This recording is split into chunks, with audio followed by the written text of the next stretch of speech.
This is 2 Ezra 9:7. It says, and every one that shall be saved, and shall be able to escape by his works, and by faith, whereby ye have believed. Right. So everybody that's hoping to be saved from what's coming here to this place, it's according to your faith, man, according to your works. Alright? Faith without works is dead. You know?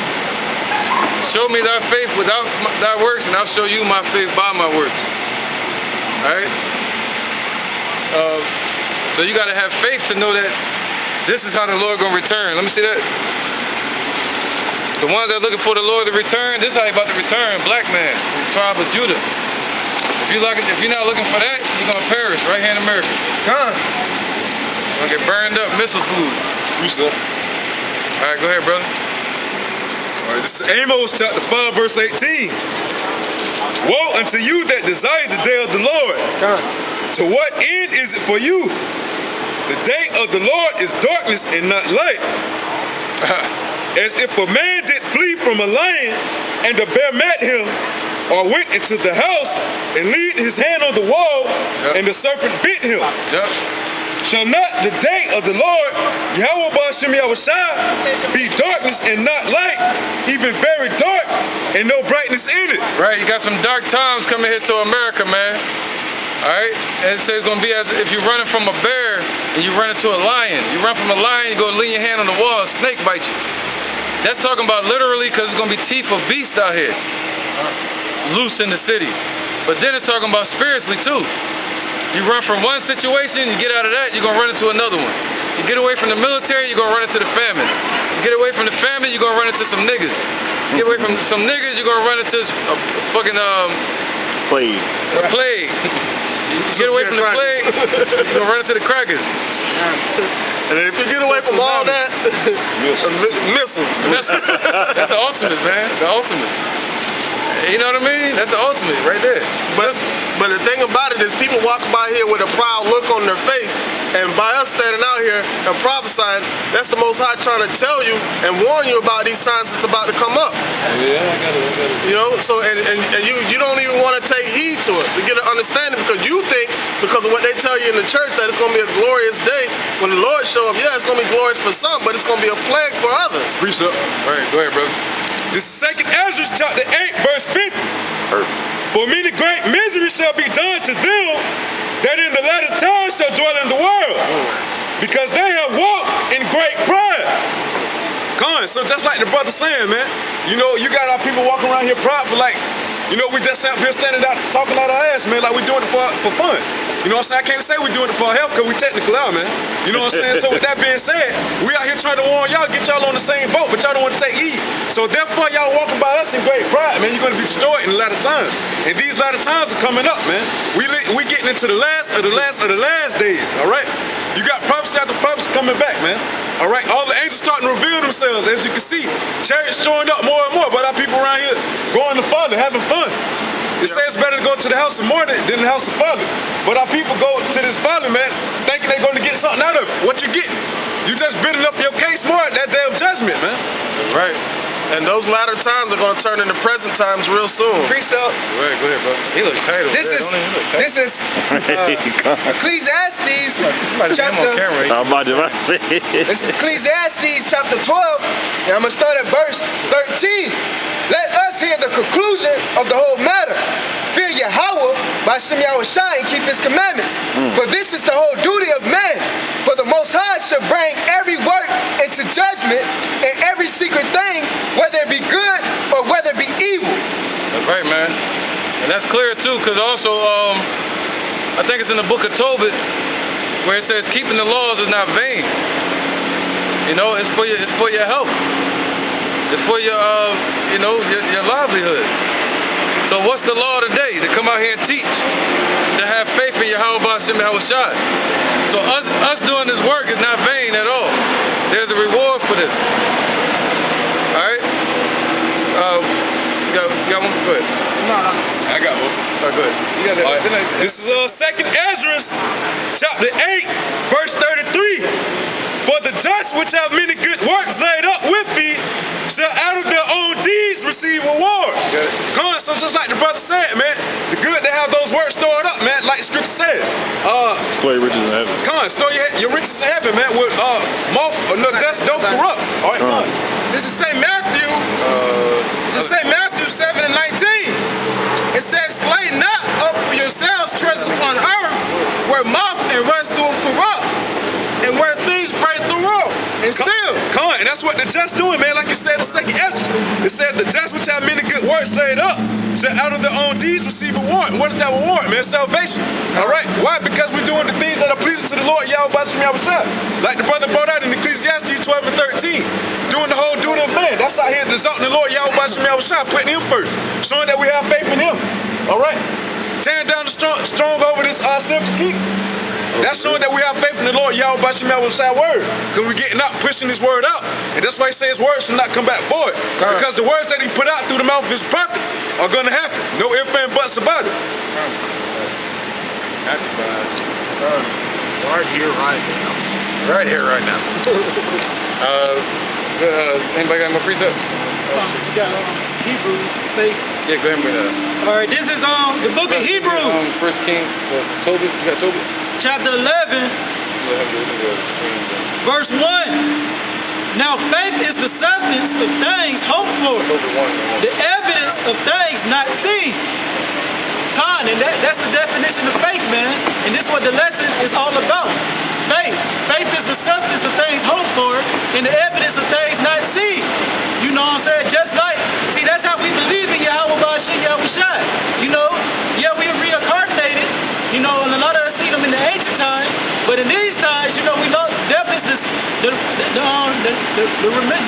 the losing of our remembrance, the form of things, man. It's like, you know, that's what death is. We forgot our way. You know, so therefore, you got it. Go ahead. This is on Psalm 6:5. For in death there is no remembrance of thee. In the grave who shall give thee thanks? Go ahead. You can go ahead. Oh, basically, that's backing up what he's saying, because we've seen Yahweh Shai in past times. Matter of fact, we were with him in the beginning according to Colossians, right? However, and this time, through our death, spiritual death, and physical death throughout time periods, now we're coming back into the remembrance of things. But we still have to physically see him, but we see him through the word, through these scriptures, and that's what our faith is based upon. All right, this is back at the book of Hebrews. And we see the prophecy. Go ahead. Chapter 11, verse 2. For by it the elders obtained a good report. Through faith we understand that the world were framed by the word of Yahweh, so that things which are seen were not made of things which do appear. Right, man. It takes faith to move things, man. To make anything move, it takes faith. All right? That's what faith is. Go ahead. By faith, Abel offered unto Yahweh a more excellent sacrifice than Cain, by which he obtained witness that he was righteous, Yahweh testifying of his guilt. And by it, he being dead, yet speaketh. That's right, man. Because you had, who that? You said Cain and Abel? Right? Because you had Cain, and then you had Abel. Cain offered up vegetables, and Abel offered up blood, right? A lamb. You see that? And once Abel got killed, his spirit was in the heavenly realm crying out to the Father. All right, that's what it means. Go ahead. Yeah. All right. By faith, Enoch was translated that he should not see death, and was not found. Right. So Enoch, through his faith, he was known as what? A simple man, a plain man. Didn't want anything. He had patience and faith, endurance. All right, and walked righteously in the sight of Yahweh Bashim Yahweh Shai. Go ahead. Because Yahweh had translated him, for before his translation, he had this testimony that he pleased Yahweh. There you go. That was his testimony. To please the Father, Yahweh, man. I got a precept. So that was his faith. And through that faith, he was able to be taken up into the heavens and translated. Meaning changed into a new body. All right, and what do you think came and got him? An angel. an angel was sent to pick him up, the same angels that was sent to pick up Elijah. Go ahead. This is verse 6. But without faith it is impossible to please him. For he that cometh to Yahweh must believe that he is, and that he is a rewarder of them that diligently seek him. God, and that's the point right there, man. You know, it is impossible to please Yahweh without faith, man. So therefore, you have to show your faith by your works, just like the elder was speaking on earlier, man. Right. And it's also written in the book of James, chapter 2. You have to show your faith by your works. It's an action word, man. Right. You just can't be out here saying you believe. You have to show your belief. Yep. You know? Yep, and all our faith going to be tested. It's being tested now for you to even believe. It's being tested for you to come out to the highways and byways and present your body as a living sacrifice. It takes faith to know that your videos are going to be heard on the internet, that the unicorn will run for you. It takes faith to be able to study. It takes faith in that day to be able to walk on water, to be able to protect your family, to know that he's going to protect you and lift you up in that day. It takes faith, man.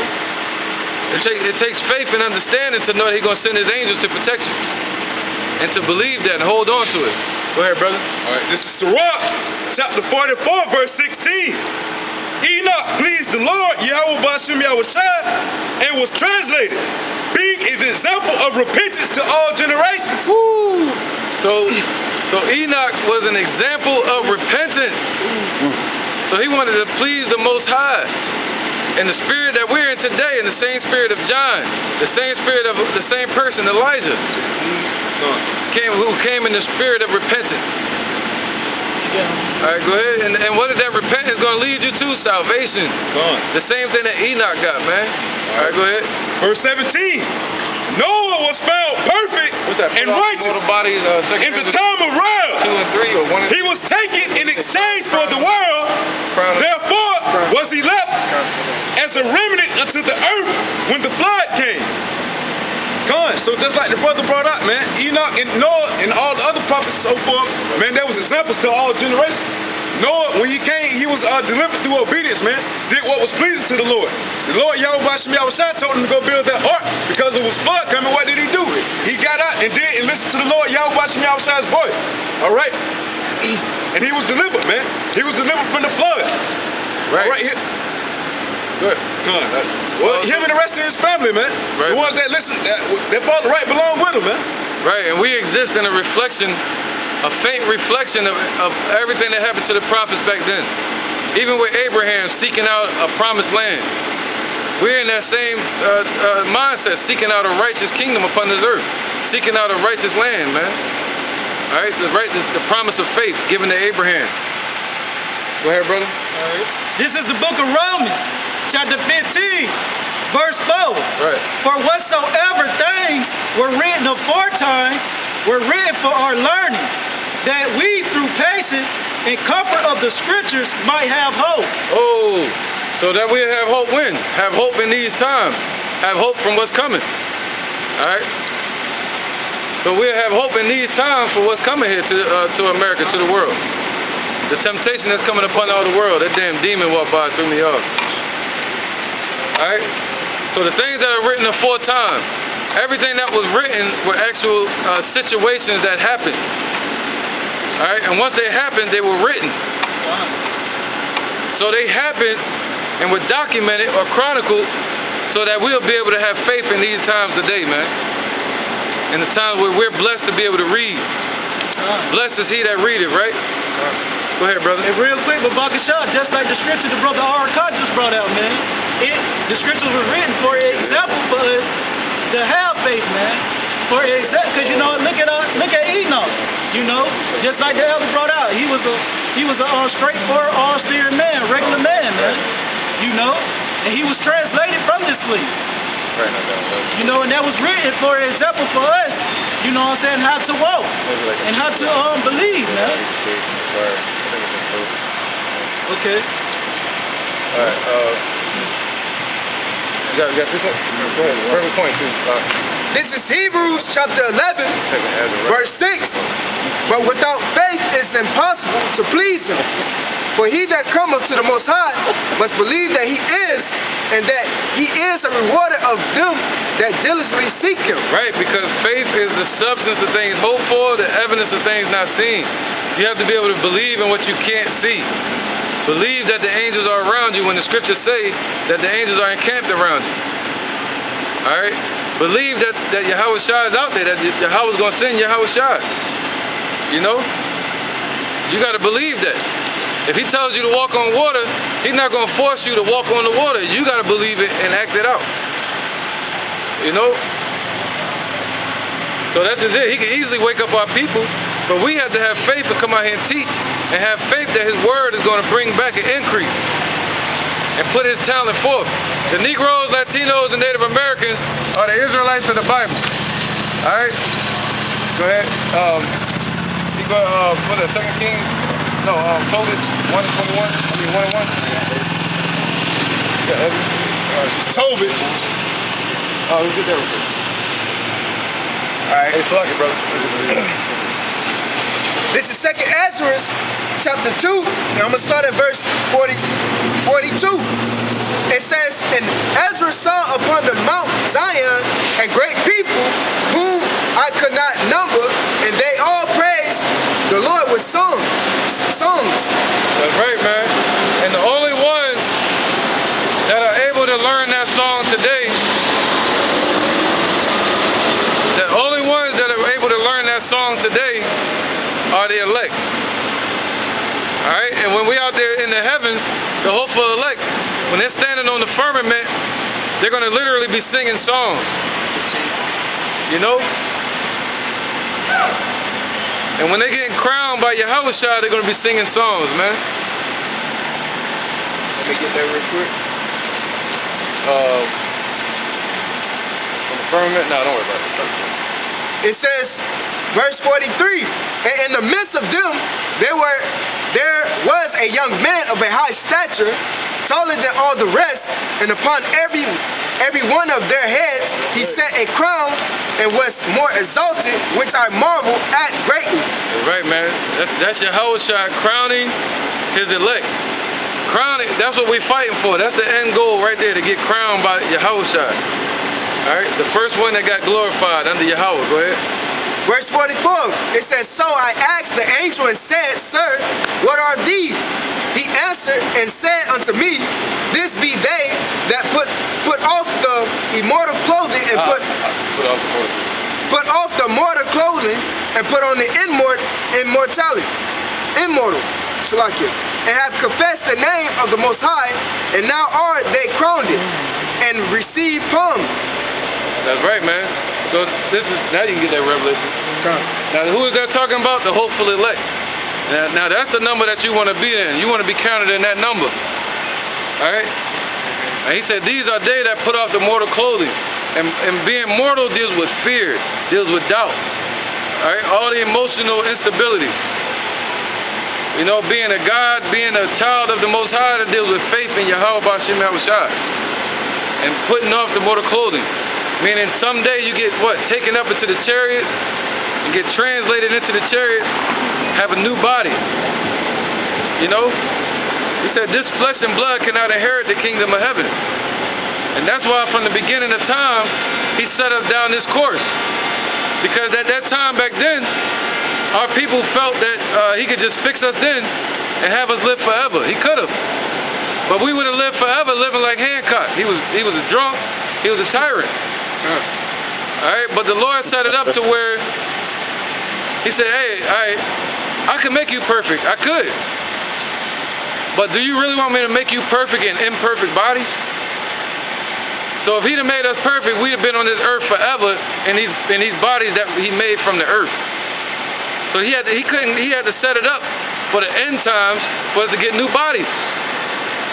We couldn't have them new bodies with the spirit of tyrants. So we had to go through this course of life where he would build fruit within our spirit, man. Separating the wicked from the righteous. And setting up the leaders and establishment and the memorial stones of Israel. Go ahead, brother. And if I may add on, you know, if you want to show somebody that's spoiled, make them appreciate something that they have, you know what I'm saying? Not saying that we're spoiled, but we really are. You know what I'm saying? Take everything away from them. take everything away from them, man. You know what I'm saying? Then they'll miss what they had. All right. Right. You know what I'm saying? They gonna want the things that they desire. You know, freedom, something that we don't have. All right, the ability to walk around and just live freely. You know, we can't do that. License to drive, license to breathe. You know what I'm saying? Can't collect rainwater, man. Shit, this is not free. This is not living, man. Right. This ain't living. We're gonna be living when we're able to go out into space. We're able to see our service under us. When we're able to push the Lord's laws on these people, man, that don't want to listen, that can't get it through wisdom, through understanding. All right, you guys got something out? Verse 15. This is Revelation chapter 15, verse 1. And I saw another sign in heaven, great and marvelous, 7 angels having the 7 last plagues, for in them is filled up the wrath of the Most High. All right, there go the angels again. You know, go ahead. Those same angels, they exist today. They're operating right now, man. We're seeing chariots popping up. We're seeing prophecies come to pass. That's the Lord intervening. Ain't that your brother? All right. Verse 2. And I saw as it were a sea of glass mingled with fire, and them that have gotten the victory over the beast, and over his image, and over his mark, and over the number of his name. Right. It says, stand on the sea of glass, having the harps of the Most High, Yahweh Bashem Yahweh Shai. Right. And they sung the song of Moses, and the servant of the Most High, and the song of the Lamb, saying, great and marvelous are thy works, the Lord Yahweh Bashem Yahweh Shai, God Almighty, just and true are thy ways, and thou King of saints. That's right, man. So what? This part right here. 3. All right, he said what? Standing on a sea of glass. That represents what? The firmament. All right. So the elect are going to be out there in the chariot, looking down at the destruction of America, looking down at all the destruction on the earth. All right. And once they get saved, they're going to sing praises to the Most High, Yahweh Bashem Yahweh Shai. All right. And it might be led like an orchestra by King David, the conductor. All right, let's go ahead and run this, y'all. Tobit 1:1, you get up? Tobit chapter 1, verse 1. The book of the words of Tobit, son of Tobel, the son of Anel, the son of Adul, the son of Gabel, of the seed of Asaph, of the tribe of Naphtali. Right, the tribe of Naphtali is right here. And this is the book of Tobit. The tribe of Naphtali are the Argentinians and the Chileans. Alright? And they were actually tribal Indians over there. Over there in Chile and Argentina today. And some of the tribes are called like Wiki. I forgot the name of them. They got about five of them, man. 5 or 7 tribes. Alright? So you got all these tribal Indians, man. All of those are from the Northern Kingdom. Go ahead, brother. So this is the Northern Kingdom around the time they fell to the Assyrians. Alright, go ahead. Tobit 1, verse 2. Who in the time of Enemessar, king of the Assyrians, was led captive out of Thisbe, which is at the right hand of that city, which is called property Naphtali. My bad.